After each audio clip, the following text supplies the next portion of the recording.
As Gaddafi's opponents surround the last holdouts of his supporters, few clues on where the man himself may be. A Tuareg source in Niger tells CNN that several small Libyan convoys, a handful of vehicles in each, have crossed the border after leaving the oasis at Tragan in southern Libya, but not Gaddafi. These are people who are on the run. They are afraid that people will recognize them, and it's easy to recognize someone if they are in a big convoy. The Tuareg, who live in the vast desert of northern Niger and Mali, had a long relationship with Gaddafi's regime. Peter Gwynn writes about it in September's National Geographic magazine. The genius of Gaddafi has been his ability to cultivate allegiances or relationships with many tribes in the region, not just the Tuareg, and play them off against each other. He's the ultimate hedge fund trader in this regard. Gwynn is just back from Niger, where he spent time with Tuareg rebels. Gaddafi recruited many to fight for him, an estimated 10,000 according to one Tuareg leader. As the Libyan revolt began, recruiters for Gaddafi promised Tuareg $1,000 a month to join the military. Hundreds did.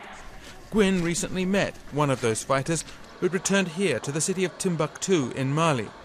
He'd fought against the rebels in Misrata, a city the regime said it would clean of rebels. And I asked him, did that actually happen? And he said half of Misrata was cleaned. They killed everyone. And I said, what about civilians? And he said, everyone. And what about women and children? And he nodded his head, yes. But as the rebels made gains, many of the Tuareg mercenaries tried to escape across Libya's desert and mountain ranges. Now they pose new risks to their already fragile homelands.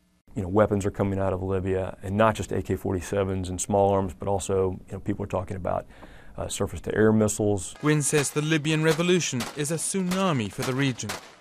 And the ripple effects of that are going to be felt not just in Mali and Niger and Algeria, but in Mauritania, in Nigeria. Niger, in the grip of a prolonged drought, has already seen 200,000 of its citizens return from Libya.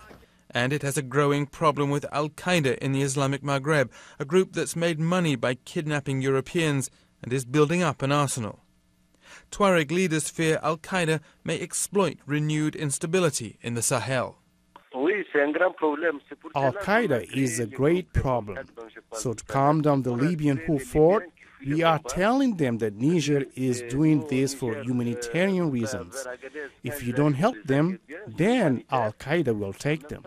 While they've shown no support for Al-Qaeda, the Tuareg have a long history of rebellion against the governments of Mali and Niger.